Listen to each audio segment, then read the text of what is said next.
We're seeing something that is going to change the world. Social networks are popping up everywhere, and everybody knows what a social network is nowadays. What gets all the news is, sort of the MySpace, Facebook, YouTube, kind of experience, just because it's so massive. But businesses, that's a huge opportunity to learn from that communication paradigm and start building their own communities.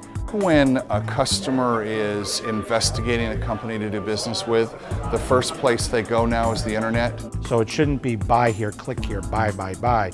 It should be come join our community, look at what we have, then buy if you want. So it's a softer sell, but it's an information-driven sell. Clearly, everybody's worried about keeping their customers and gaining additional customers.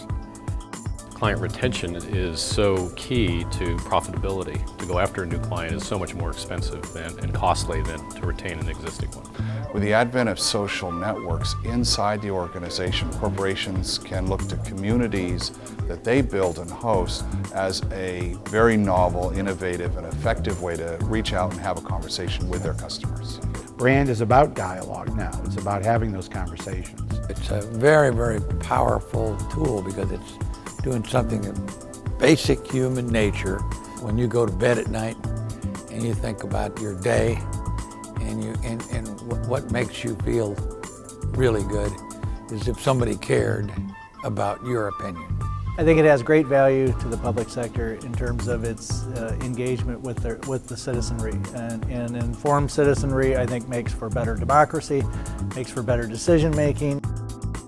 The era of 75 years of broadcast or one-way messages, like I'm doing right now, one-way messages is over.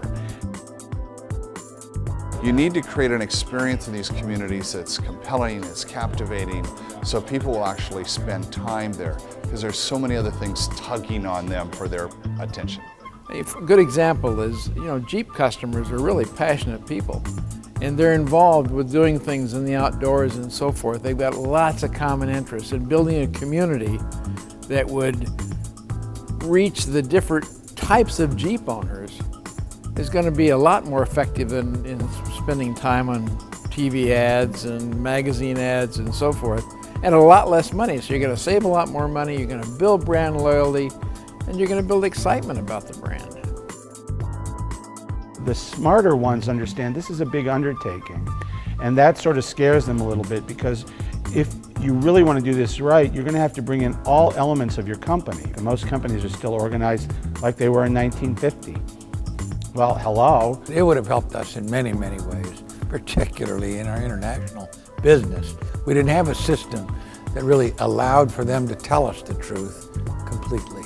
How can we accelerate the whole process of trust, which is absolutely key to any business, but in my business it's absolutely essential.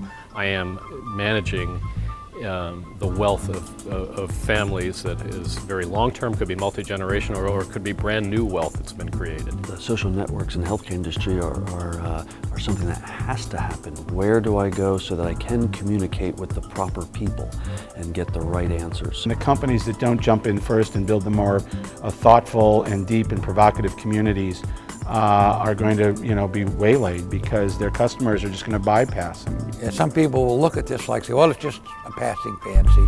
It's just something. Every year a new idea comes out. This isn't one of those. This is a world-changing concept.